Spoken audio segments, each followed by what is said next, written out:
Baiklah, perkenalkan nama saya Zian Noren Hakim, NIM 2130 20511 dengan mata kuliah Pendidikan Kewarganegaraan.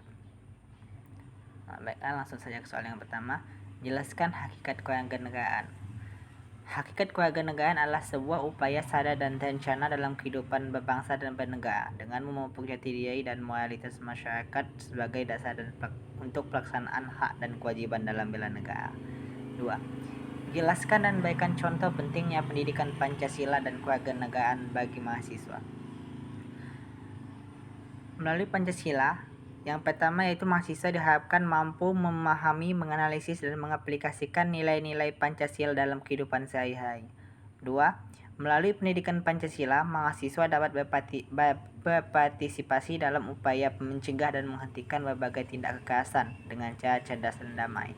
3. Melalui pendidikan Pancasila, mahasiswa menjadi warga negara yang memiliki pandangan yang benar terhadap nilai-nilai demokrasi dan HAM. 4. Melalui pendidikan Pancasila, mahasiswa berpikir kritis dan objektif terhadap persoalan kenegaraan, HAM, dan demokrasi. Contoh, dengan pendidikan Pancasila, maka mahasiswa suka menolong karena itu merupakan bagian dari sila kedua. Soal yang ketiga itu jelaskan tentang identitas nasional dan bagaimana sikap Ananda dalam membawa identitas nasional Indonesia jika saat ini Ananda berada di negara lain. Identitas nasional adalah identitas atau rasa memiliki seorang terhadap suatu negara dan suatu bangsa. Jika saat ini saya berada di negara lain, maka saya akan memperkenalkan Indonesia dengan cara memakai baju batik. Jelaskan sejarah rumusan Pancasila. Perumusan Pancasila diawali dengan terbentuknya Badan Penyidik Usaha-Usaha Persiapan Kemerdekaan Indonesia atau BPUPKI dalam bahasa Jepang bernama Dokutsujumbi Chokasakai. Badan ini beranggotakan 64 anggota yang terdiri atas tokoh dari Indonesia dan 7 orang perwakilan dari Jepang. Ketua BPUPKI adalah Dr. K.E.T. Ajitman Wijoyodiningrat dan 2 wakil ketua, E.P. Sueroso dan Ichibase Yoshio dari Jepang. BPUPKI telah menyelenggarakan 2 kali sidang resmi dan 1 sidang tidak resmi. Perumusan Dasar Negara Indonesia pada sidang pertama BPUPKI yaitu pada 29 Mei 1 Juni 1945. Dalam sidang tersebut, 3 tokoh bangsa Indonesia yaitu Muhammad Yamin, Supomo, dan Soekarno mengusulkan poin-poin dasar negara. Muhammad Yamin menyampaikan poin-poin dasar negara Indonesia pada pidato tidak tertulis pada 29 Mei 1945. Poin tersebut adalah peri kebangsaan, peri kemanusiaan, peri ketuhanan, peri kerakyatan, dan kesejahteraan rakyat.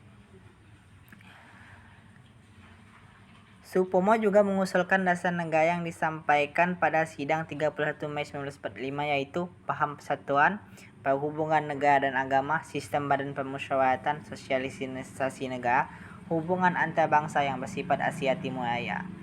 Pada hari terakhir sidang BPUPKI 1 Juni 1945, Soekarno mengusulkan dasar negara yang terdiri dari 5 poin dan dinamakan Pancasila.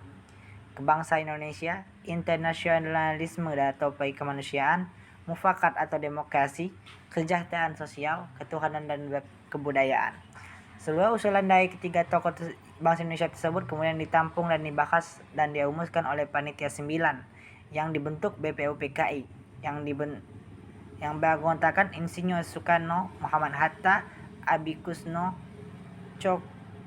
Cokrosujoso, Agus Salim, Wahid Hasjim, Muhammad Yamin, Abdul Kahar Muzakir, Bapak Amamis Ahmad Subadjo. Panitia 9 kemudian merumuskan naskah perancangan pembukaan UUD yang bernama Piagam Jakarta atau Jakarta Charter pada 22 Juni 1945 yang kini dikenal dengan Piagam Jakarta.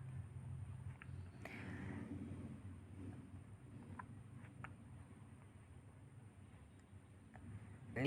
Jelaskan berdasarkan sudut pandang Ananda terkait Pancasila sebagai sistem filsafat dan etika politik pada wacana Presiden ketiga periode. Baiklah. Menurut saya, Pancasila sebagai ideologi sistem filsafat karena Pancasila mengandung pemikiran pendirian negara yang dituangkan dalam satu sistem dan digunakan sebagai pedoman atau pandangan hidup bangsa dan bernegara. Maka menurut saya jika seorang pemimpin ingin menjabat 3 periode dalam rangka untuk memakmurkan masyarakat, itu merupakan tindakan yang baik. Namun jika hanya untuk memonopoli kekayaan, maka itu adalah hal yang salah dan berlawanan dengan nilai Pancasila. 6. Jelaskan beserta contoh tentang Pancasila bersifat ideologi terbuka. Pancasila sebagai ideologi terbuka memiliki arti bahwa ideologi Pancasila mampu menyesuaikan dengan perkembangan zaman, ilmu pengetahuan, teknologi. Maka contoh dari Pancasila sebagai ideologi terbuka di era digitalisasi saat ini yaitu masyarakat dapat menyampaikan aspirasinya lewat sosial media tanpa harus turun ke jalan lagi. 7. Jelaskan dan berikan contoh tentang berbangsa dan bernegara. Berbangsa dan bernegara yaitu seorang atau individu yang terikat dalam suatu negara atau kesatuan dan menjadi bagian di dalamnya.